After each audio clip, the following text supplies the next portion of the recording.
I mean, we've really gotten down to where we've got to get really skinny on what is truly essential. There are lots of things we want to have in life, but there are things we have to have, things that are completely essential to our survival. And that's what we're trying to drive down to with our children, is to help them get complete clarity on what these 3, 4, 5 essential values are in their life, because ultimately they're going to be the lenses with which we make all of our financial decisions with going forward, so that we can be more intentional with how we use our money.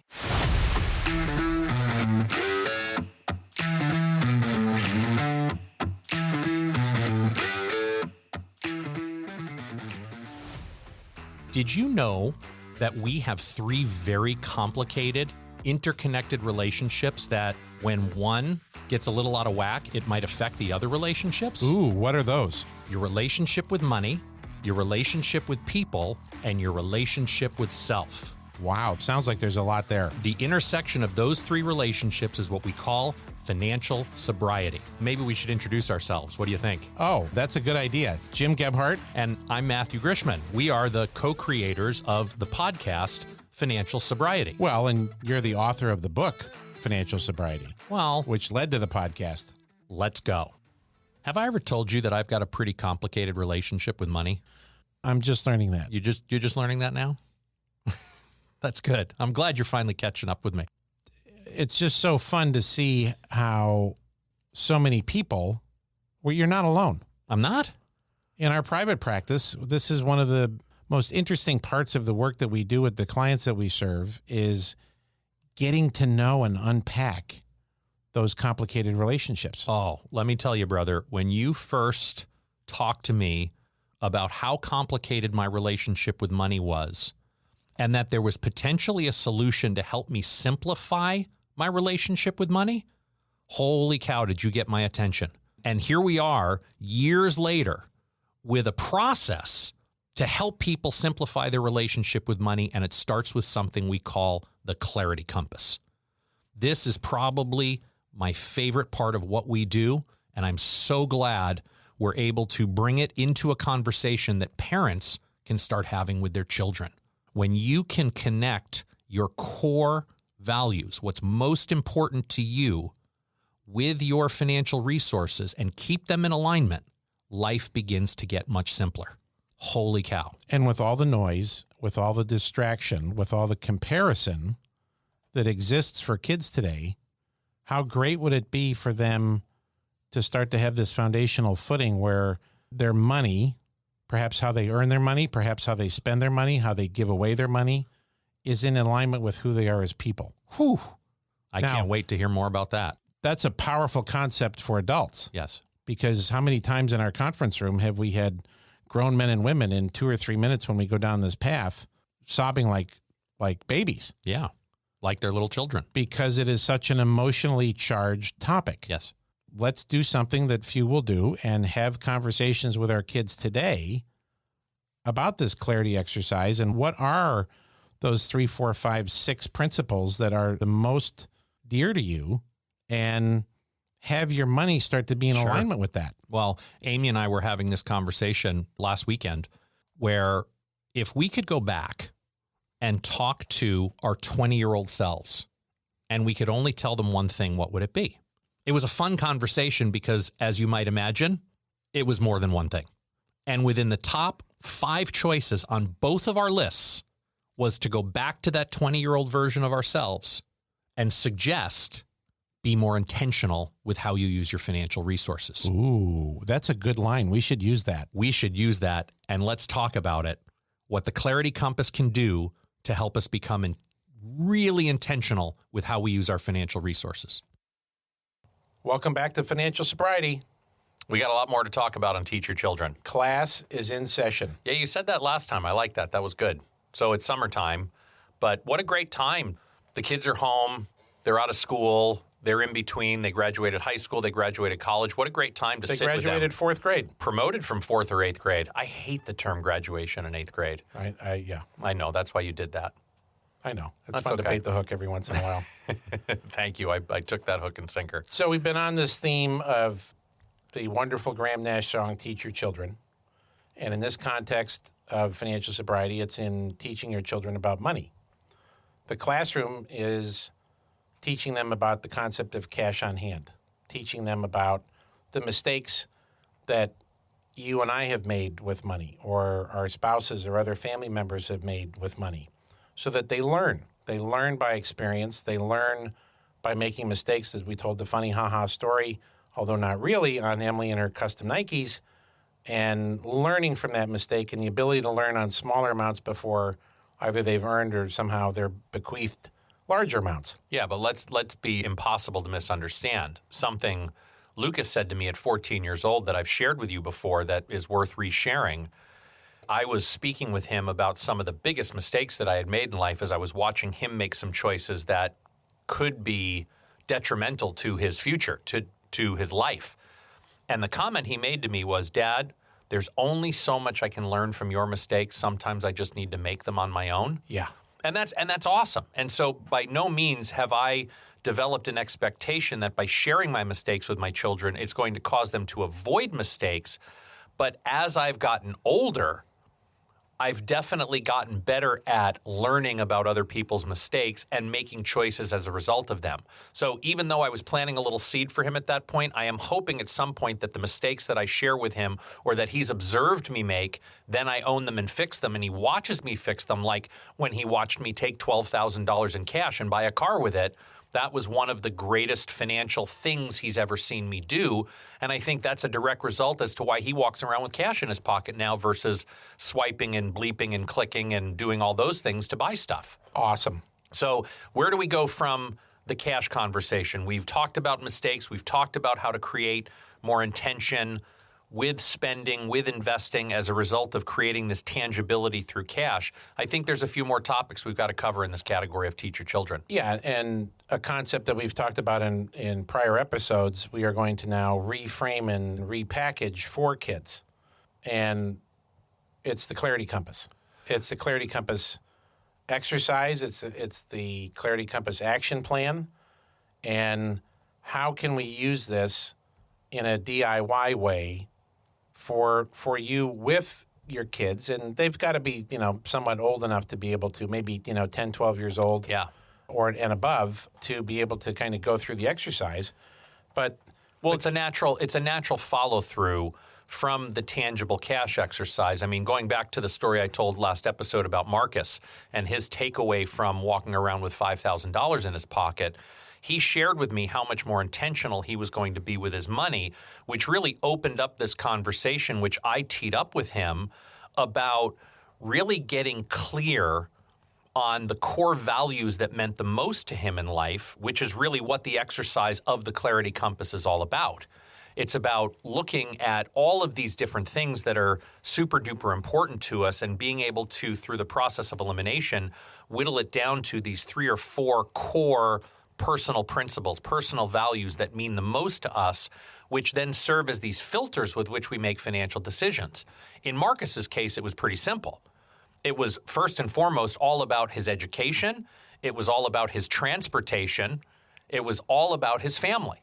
Those were his 3 key core values that were going to guide and dictate how he used his money going forward, how he was going to be more intentional with that money. There's a concept. I love this phrase, and I think if you take a minute and breathe with it, it really applies to what we're trying to go through here and what we're trying to teach, which is, how do you create hunger in paradise? Right. That's a tough one. In a less biblical analogy, how do you eliminate distraction? Well, that in and of itself is a pretty meaty conversation, but the simplest way we know how to do it is to get crystal focused, crystal clear, crystal intentional on what's the priority. What, in this case with the Clarity Compass, what are the 3, 4, 5, 6 intentions that you want to focus, in this case, your money on? Right. What are the most important things in your life? What are the most essential values that you hold dear to yourself right now? Right now. Right. And for an 18-year-old, a 22-year-old, a 25-year-old, this can change over time. But in that space of being 18, 19, 20, 21, how can we help our listeners help their children get really, really clear on what those core values are? You mentioned transportation. And Yeah, that's important for Marcus, his car, And- getting to and from. And we, for months now, we have had an ongoing conversation with Emily about that as well. And in the context of the Clarity Compass, I reframed transportation as freedom. Ooh, nice. So the value is not transportation. The value is freedom. The value is freedom. Gives her what? Or transportation is what gives her that freedom. Precisely. That was a big aha. That I'm like, it's not the car. It's not the bike. It's not the whatever. It's what they give her. It's what it gives you. And that's where this exercise is so incredibly powerful, because she's almost 21 years old and going to be a junior in college, and coming out of COVID, being locked down for the better part of a year. She has this real burning desire to go do and go. Well, what's the easiest way in modern society to do that? Well, you got to have some wheels. Well, okay. This exercise is as simple as going on Amazon and spending $30 on the cards. We're not pimping our own stuff because we don't have it. But we don't want that to get in the way of you going out and actually taking action on it. So hop on Amazon. We give you full permission to make a spontaneous purchase and null and void 10-10-10 and buy the what are called the value cards. Yeah, they're called the value cards. You can get them on Amazon.com. It's a play deck of 52 cards that, you can filter it yourself and take the ones out that are like, meh, But we strongly recommend that you go through the process of, and I love your analogy on this, is going through and talking about, as you first go through it, you're going to have a massive pile. Yeah, Pretty common when we do this with clients that it's, 45 of the 52 cards. Yeah, I'm going to push back on something you said here a second ago. You said, pull out cards that maybe you don't like. I would agree. tell parents, don't filter it. Yeah, just let it rip. Yeah, there are 52 cards in this deck. And here's what you do with the cards with your child. You lick them and stick them on your forehead. That could be one game you do with it. Like, I would start with that. But then when you're done horsing around, because my partner likes to horse around. I know. And you're going to take this seriously. Mr. Serioso. Mr. Serioso here. Yeah, what you're going to do is you're going to take the first round of cards, and all you're going to do is pick them one at a time and flash them in front of your child. And the decision is very simple. Round one, is this important or is this not important? And we're, like you said, we're going to build these two piles of what's important, what's not important. And the cards are all pretty important for the most part for most people. Oh, yeah. And you might have 40 of these 52 concepts as being important. Sure. That's great. And we need to honor how important these things are to your child. And then the pilot comes on the PA system. And then make believe this is like a flight we're taking. I couldn't help myself. I know. You had to throw it in. I got excited. That's okay. So we'll use it. So think of this as a process of elimination, right? Because the second round is we're going to go through these cards, honoring the fact that they're all important. These ones you chose as important. But now of the ones that are important, we need to see which are a priority. Ladies and gentlemen, welcome to Flight 1782. We've got some good news and some bad news. All of the baggage that you've packed, the big 4 suitcases that are in the belly of the plane, the 2 big bags you have in the overhead bin, we're going to pull back to the terminal, and because of the weight restrictions, we're going to need you to consolidate. Obviously, everything you have in your luggage is important to you, but now we've really got to skinny it down to what's a priority. So everything you have in those 4 bags that you've checked in now need to fit in 2 carry-on bags that can fit in the overhead compartment. They must be a priority. Imagine that exercise. Yeah, that's right? not fun, because everything I brought with me was important on my vacation. Right, and I recognize how all of these are important, but when I mean a priority, what's front and center in your life right now? What is something that you're seeing on a regular basis that's really a priority for you to put some focus on today? And what we've generally found is that that list of 40 important cards and concepts generally at this point will get whittled down to about 20. Mm-hmm. But that's still a lot. Well, but you got it in the 2 carry-on bags, so they're up in the compartment there, and you're fine. We did. And you settled back into your seat, and you got the peanuts and the Diet Coke. But what we're trying to get to is what is truly essential. This is round 3. We go through the cards for a 3rd time. And round 3 of going through the cards is to honor what's important, honor that some of those things that are important are actually a priority, But now we're looking at, of those things that are a priority, what are absolutely essential to me as a human, to my survival. Like, I can't live without this. This is how essential it is to me. So that's like the pilot coming back on the PA. Ladies and gentlemen, we've got some more bad news. The 2 bags you have in the overhead carry space, unfortunately, we've got to eliminate all of the bags on the airplane. You've got to go through those 2 bags, and all you can take with you now is what you can fit in your pockets. Wow.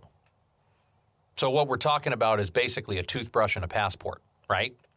I mean, we've really gotten down to where we've got to get really skinny on what is truly essential. There are lots of things we want to have in life, but there are things we have to have, things that are completely essential to our survival. And that's what we're trying to drive down to with our children, is to help them get complete clarity on what these 3, 4, 5 essential values are in their life, because ultimately they're going to be the lenses with which we make all of our financial decisions with going forward, so that we can be more intentional with how we use our money. And I'll tell you, not to fast forward, that really helped Emily in her decision around a car in terms of transportation and freedom. And finding freedom, right. Well, because freedom was one of the most essential things in her process, in her clarity compass.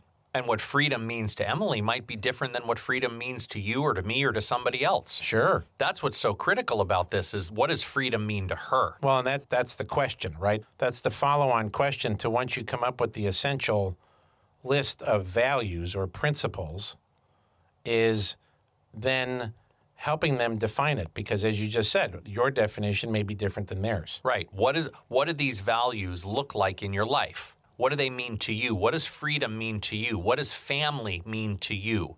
What does security mean to you? What does faith mean to you? What does health mean to you? Gratitude. Connection. Trust. Friendship, right? All of these different values that come out of this deck of cards, helping that person visualize, verbalize, and ultimately write out what those look like in their life is the next step once we actually identify what that is. Then, of course, it's realizing, do we have this in our life? We understand what this looks like in our life. Do we actually have this in our life? And if we don't have this in our life, how can we go get this in our life? And that would be some natural motivation. Absolutely. I'm going to make a little offer here right now, because you and I are talking through this, and what I have in my head is the visual of the worksheet that we actually use with clients to go through this process. I think what would be really good for anybody listening today is, rather than you trying to take our visualization, send us an email. If you send us an email at info@yourfinancialsobriety.com, we will email you a copy of this actual worksheet, that once we flush these values out with your child, how you can take them through the actual, what we call our action plan, to actually see these values come to life. I got an idea too. Ooh, you got another idea? Yeah. Maybe the parents should go through it first. Ooh, that's a good idea. I don't know. You mean our kids don't do what we say? They do what we do? Well, in that coaching kind of way. Might we have mentioned this an episode or two ago? You know, they could go through it themselves and see what that experience is like, and flush out, maybe for their own experience, what is essential. Okay, so mom and dad, 2 homework assignments. Homework assignment number 1 is to go back and listen to episode 4. I think it was 4. 3, 4, and 5. The early on in our podcast, we walk through this whole concept of clarity compass and how to actually go through it. But with the offer we're making today to actually send you a copy of this action plan, that might be helpful. So go back, listen to those earlier episodes of 3, 4, and 5, which are going to help give you some background on Clarity Compass. You're going to go on Amazon.com and order these value cards, a $30 spend that will be absolutely priceless for what this means for relationship with money, not just with yourselves, but with your children. May I say essential? Very good. An essential purchase. And then you're going to send us an email at info@yourfinancialsobriety.com, and within 24 to 48 hours, you will get an email back from us with an attached PDF copy of the actual action plan of how to execute the Clarity Compass exercise with yourselves and then again with your children. But this is really the starting point. I mean, our children they've learned from our mistakes. They've heard from our mistakes. They hear that mistakes are part of this relationship with money. They've developed some desire to be more intentional with their money because we've gone through the exercise of putting cash in their hands. Now we're helping them develop these filters with which they make financial decisions going forward through the Clarity Compass. Well, and so much of those impulse purchases that we're all naturally inclined to make, whether you're a senior or a young adult or even a kid, is that impulsive. Right? I mean, why do they put the candy in the checkout line and the soda in front of the checkout line in the grocery store? Do you say grocery store when you go food shopping? Food store. Food store. Excuse me. I apologize. Get it right. Why do they put all that stuff there? It's to take the impulse. Yeah, bait the impulse purchase. Yeah. Right. Now we are arming you and your children with the concept of cash on hand, the concept of looking at what's essential in terms of, in this very specific filtering, money, right? How do they choose to use their money? I'm not going to say spend their money because they may not spend it after going through this exercise. Go back and listen to the last episode on the trade-in program and give them $100 bills as they get there and they won't spend the money. We've talked many times on the podcast, but this is how important it is, of the 10-10-10 principle. Absolutely. And some people, this may be the first time that they're with us, so I think it's important to talk about it. We can go through all these exercises with people and have people very clear on their core values, which are going to drive most major financial decisions. But you're right. We're going to have temptation hitting us at every corner of every store, every place we go. Friends, this idea of, oh, I want that now. How do we deal with that impulse purchase even within doing all of these exercises of getting our financial house in order through the Clarity Compass? Layaway. 10-10-10. Oh. Not layaway. 10-10-10. I like layaway. Although layaway is not bad because layaway is kind of an extended version of 10-10-10. Do they even have layaway anymore? Oh, yeah. You can still go into a store and pay for something over time before you get it? Oh, sure. So layaway is kind of the opposite of using a credit card. Right? Credit card is, I go get the thing now, I swipe the credit card, and hopefully I will pay that off over a period of 726 months at 423% interest on a daily periodic rate. Layaway is the opposite of that. Layaway is, I don't get to take the gizmoch home today, but I'm going to pay you on a monthly basis over a 3-month, 6-month, 12-month period of time, and once it's paid for, then I actually get the satisfaction of owning that gizmoch. Got it. So that's a pretty cool idea you just brought up. Thank you for that, Bob. But 10-10-10's different. Yo, yeah. 10-10-10's awesome. 10-10-10 is what's going to help us deal with that emotional deficiency, that emotional need to have that thing now. Because if there's filling the void, as it were. Yeah, filling the void, the anxiety, the sadness, the unease, the I deserve. The frustration, the I deserve. All of these emotions, yeah. Right, that say, I need to have this now and I'm going to replace that uncomfortable emotion. I feel blank. Therefore, I blank. I need to buy. I need blank. Right. And that could be as innocuous as a Starbucks latte. Yes. But I need this now as an impulse purchase. 10-10-10 is just the way my brain is trained and these bells go off that first say, wait 10 minutes, stop, pause, walk away. Halt. Am I hungry? Am I angry? Am I lonely? Am I tired? And if I'm any of those things, if I give it just 10 minutes, perhaps I can go get a snack or take a nap or just get away from that thing and let that emotion process itself. That's where the beauty of distraction is a blessing because it can distract you from that impulse. Feelings are not facts, and feelings are temporary. Emotions are temporary. They come, they go. 10 minutes is the space that I need to allow that bubble of emotion to come in and come out. But then I can come back to that thing once the emotion's out of the room and make a decision. Is this something that 10 weeks from now versus 10 years from now will actually be a valuable purchase in my life? Sure. If it doesn't survive 10 weeks, then throw it out. There's no reason for it. But a 10-year, I would even say a 10-month thing. Well, now we look at the Clarity Compass. We use those filters with which we make those financial decisions, and it's just a process that takes practice. And are we in alignment? Are we in alignment with it? Does it serve our Clarity Compass? Does it help that action plan get us closer to seeing these values come to life? Amen. It's just a process for how we use our money. It's how we become more intentional with our money. It is so fun to watch this with clients, with my wife, with myself, with our kids. So please take us up on this. go get the value cards, send us an email. Go listen to the old episodes. Go write 10-10-10 on your bathroom mirror.